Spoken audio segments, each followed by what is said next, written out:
A holiday to celebrate people who were traitors, who took up arms against this country to defend slavery? You want to defend the indefensible? First of all, I don't think they're talking about a holiday. They're talking about a month in which you learn about things. And remember, it's nothing wrong with learning about things that are bad. To learn about slavery, to learn about these things, to me, education is appropriate and good. Even if you learn about things that are undesirable, so we don't repeat the mistakes of the past. Mark, if this were Civil War History Month that they were proposing, you would be right. This is Confederate Heritage Month. I mean, it's the equivalent of saying, let's have Lynching Pride Weekend. Oh, come on, I mean, this is not about remembering the good and bad about the Confederacy. This is about celebrating our Confederate heritage. This is not the same thing as memorializing the Holocaust, and you know it. And to say that it doesn't have racist overtones is to be deliberately blind to what they're trying to do. Come on, you're smarter than that.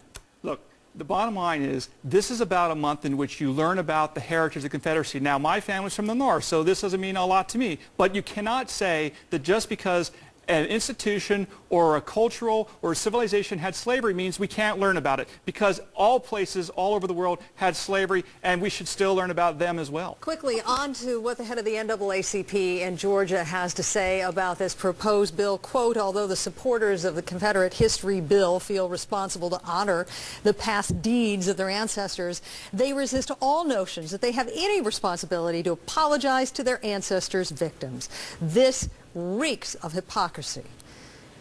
Isn't it hypocritical? Yeah, exactly. Who are we going to apologize to? Who's alive? What slave is alive to apologize to? Mark, we didn't own slaves. Why are we apologizing? Mark, the problem is we should be focused on today and the future. Slave economy. We wouldn't have the economy or even the country that we have today were it not for the slave economy. We are all still affected by the economic system set up by slavery. And you can't say I'm opting out. I don't have any responsibility. We already apologized. We already apologized. It was because the 600,000 Americans that gave their lives to free the slaves in the Civil War. That, to me, is enough of an apology. From this day forward, we should worry about the future and the present, not 150 years in the past. We can always find people who fought to keep slavery. You're denying history. You get the quick final You're denying history. We don't really need an apology. We need to deal with the vestiges of slavery that still exists for black people in this country. That's what we need to do first. And apologizing for slavery will not help today or the future. You are so wrong. You need to focus on the future and not the past. And you think in some way a simple apology is going to change the economic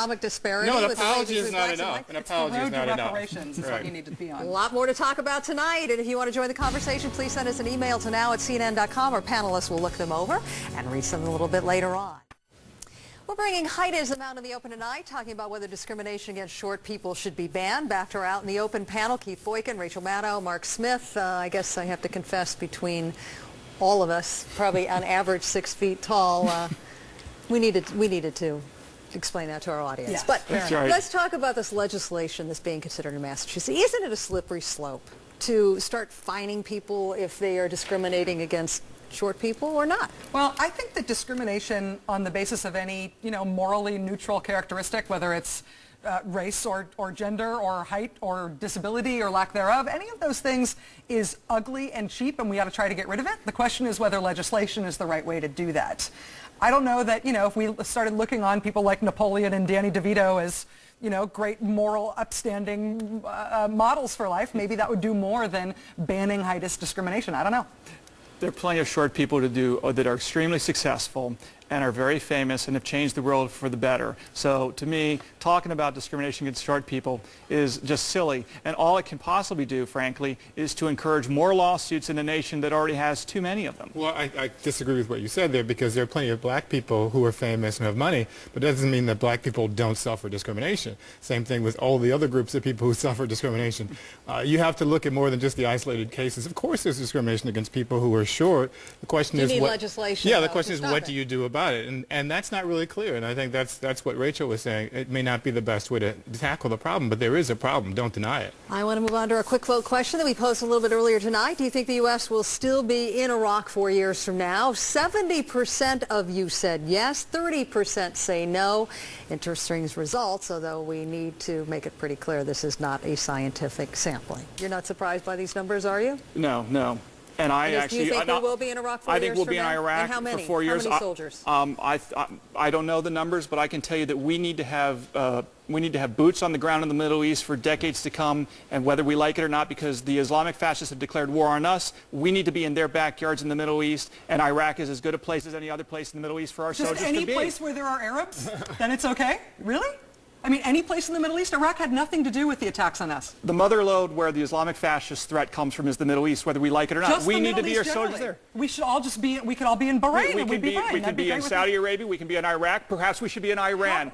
I'm willing to let our military leaders make the decision, but we need to be in the Middle East where the Islamic fascist threat comes from. Where 4/5 of the population doesn't want us to leave. How about a population where the people who live there think that us leaving would make them more safe? If we can pick anywhere in the Middle East, really, then let's pick a place that would love to have us. Right now, we've got a lot of bases in a lot of places where they're not dying to get us off of their soil. You've got to be kidding me. All right, I want to move us along, because I know this will get even a hotter response to some of the emails we've gotten from you tonight. Our first one comes from Thor, and this was responding to a story we did at the top of the hour about Vietnam and Iraq war veterans coming home, how they're treated, and current soldiers being critical of this war effort. He writes, I am so sick of soldiers who voice out their opinions against the war in Iraq on news. As soldiers, we are not allowed to choose our wars. We just perform our duties. Another thing I'm so tired about is CNN always constantly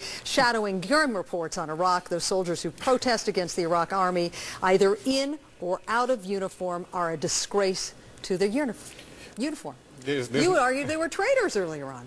Well, look, John Kerry became a presidential candidate because he became famous by protesting the Vietnam War. Obviously, one person, right? Obviously, one path to political success. He was also a U.S. senator. Remember that? That's right. And how did he become a U.S. senator? In part because of his fame that he got from being anti-war and opposing the Vietnam War. Not a bad political strategy for John Kerry. It worked for him. It may work for others. Well, obviously it didn't work for John Kerry in terms of getting elected president, but the issue here is bigger than this, because the truth is when you send people to war, you don't give them the support they need, you bring them back to the country, and you put them in rat-infested hospitals, and then you let them survive homeless on their own. I mean, we don't really care about our soldiers. That's a disgrace, and this administration should be ashamed of its policy toward the U.S. troops. That's not support. Hate to close it on this note. You got one from a young man who says he thinks you should go sit back at some desk somewhere in a corner, as you have not served in Iraq and you are not qualified to comment on the men and women who are risking their lives. Well, I never served in the DEA, but I oppose, illegal drug use. Just because you didn't serve doesn't mean you can't have an opinion that's educated. Got to leave it there. Keith Boykin, Rachel Maddow, Mark Smith, thank you all.